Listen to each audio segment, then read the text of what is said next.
Hello.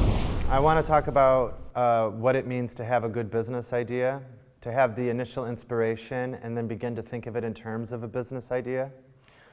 Perhaps you just have an interest, and you'd like to make a business out of it. So there needs to be a few understandings about the way business works. And so let me just say that the moment you have a good idea for a business, it's a really good idea to write it down. Anybody who's living in the world of ideas will tell you that they've forgotten more ideas than they actually remember. So writing it down captures as much as the thought as possible while it's still fresh in your mind. And what you're actually doing is working towards making a business plan. But an initial outline, just an idea brainstorm, just an attempt to capture as much of it as you originally think it is possible, is very valuable. And if you do it while it's still exciting, it won't be such an intimidating experience. Because going from nothing to something is actually a big deal. It's when a lot of value is created. Suddenly it's on paper, suddenly it's real, you can leave it, you can forget about it, you can come back, and it's still written. So writing it down matters, and outlining matters. And something about just getting your thoughts out on paper allows you to let it go, so you can begin to think under the surface, or beyond, or beneath it, or around it. Like just more, build on what's written, so you don't have to just constantly process everything in your mind. And you want to work it over. You want to work it over, and then set it down. Maybe forget about it, go do something else, take a nap, watch a movie, and then come back and look at it again. And do you still feel the same way? Work it over again. Sometimes you can start from scratch. Just maybe, I wrote it down, but let me just write it down again from my own thinking now that I've broken the focus and just what is the idea as I see it in this moment, and then compare them. There's all different ways you can, it's sort of tricking your mind to think fresh and also allowing you to judge yourself in the past. So mixing up your process. And it's important that you remain open to adaptation. It's just like later when you receive customer feedback or you have a focus group and you hear opinions that aren't what you expected. Instead of saying, no, I don't want that opinion, it's much better to say, is that a good idea? How do I feel about it really? Not how do I feel about my ideas, but how do I feel about this idea and what it is independently and standing alone. You got to take your own self-identity out of it. So there is an immediate question, though, because a good idea is not a business. When you want to make a business, the major question you have to ask yourself is this a product or is this a service? There is no business without selling. Most dreams that you could ever have in the world are actually businesses, and there is no business without selling because business is actually the sales process. So what is being sold? If you are a movie star, you actually are selling something, and that's tickets to your movies. Or you're selling your image so that the studio can sell tickets to your movies. If you're a rock star, you're actually selling tickets to your concert, and the service you're providing is the concert. Or you're actually selling recorded music, or a number of other things in the modern music world. But rock stars, even though they have this great life where everybody thinks they're really cool, they're still doing a business. Without that business, there is no dream, no interesting experience. The best way to break it down is that a car company that makes cars is selling a product. But if you want to fix cars, that's providing a service. So identify what's being sold, and then identify in your heart why you believe it's a good idea to sell it. What is the problem in the world that you're trying to solve? Maybe if you're a performing musician, you just think there's not enough good shows. There's not enough cool stuff for people to go to, and if I make a great music show, I'll be able to sell it. I'll be able to provide a service, because that's ultimately what selling is. You are fixing a problem for them. You are a servant to the people to whom you sell. Yeah, they give you their money, but it doesn't mean you're superior. It actually means they're superior, because they're only giving you money because you did something for them. And if you look at it that way, you'll be much more successful. And you got to say to yourself, how can I be the best? Or at least, how can I provide the best value? And another way of saying it is, how can I take responsibility for my customer? You know, love your customer as you love yourself. Expect them to be smart.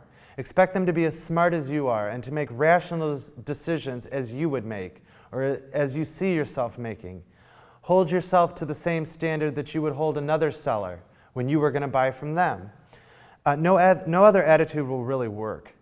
It's about respect and responsibility for the people to whom you serve. And there's beyond that, once you've decided what you're going to sell and determined that you're going to do a good job, there's only one other thing you really have to think about, and that is quality. And that is constantly improving the quality of what you sell. Everything else happens naturally. You will thrive. You will hold yourself with integrity that translates into the sales experience. You know, all future issues and decisions become easier to address when your first concern is the quality of the thing you sell. And then beyond that, it is, what are the quality of your efforts? What is the quality of the marketing efforts that you're doing? How good is your accounting practice? How well are you sticking to your budget? How well are you managing the project? These are areas you can always look to improve. Always. You can always find a better way to provide quality in these areas. And then the final point that I want to say is the concept of extreme ownership. It's this belief that no matter what goes wrong in your business, and there will be problem after problem, no doubt, business is just a constant problem-solving exercise because it's an ongoing concern. But this concept of extreme ownership, and it's extreme because the problem might not be your fault. But if you tell yourself it's your fault, and you identify where you made the mistake to let this problem happen, it's the only way you can actually take control of the situation and solve it. If you say to yourself, yes, this is a problem and it's this employee's fault, well, it might be that employee's fault. And maybe you can fire that employee, but that's not actually going to take care of the problem, because why did that employee make that mistake? Could it be that you picked the wrong kind of employee? Could it be that you didn't train them properly? If you ultimately take responsibility for anything that goes wrong, the water breaks in your building and floods your office, well, maybe you should have looked at that. Maybe you should have thought better about the building that you went into. Yes, you could still blame the person who owns the building or sold you the building, but it's not going to help you avoid this problem in the future. In the future, you got to say, next time I'm going to make sure I look at the pipes. I'm going to make sure this problem doesn't happen again. I'm going to make sure a building inspector comes to my building and inspects it so that this problem doesn't happen again.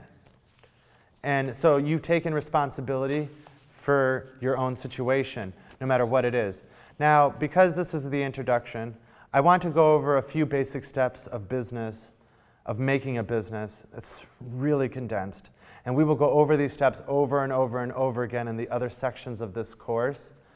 I really invite you to check out our other videos, because we have 36 other videos that really focus on all the different aspects of making a business. But for the sake of the person who's watching just this section, and to give you something valuable to walk away with, let's say, step 1, do your research.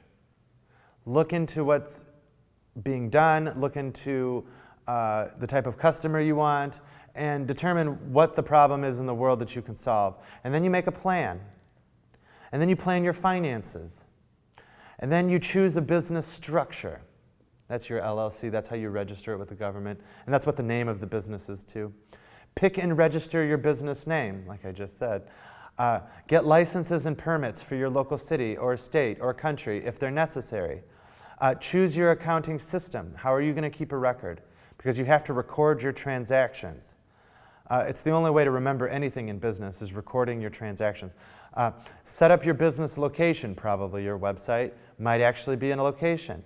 And then get your team ready. And then promote your business once everything else is set up. So those are the 10 basic steps of running a business. It doesn't begin to scratch the surface of how deep each one of those sections are, but it gives you a proper order as well. So I'd like to welcome you to my course, and I really invite you to look at our other videos. We did a lot of work to plan out the content, and we focus on key concepts and steps.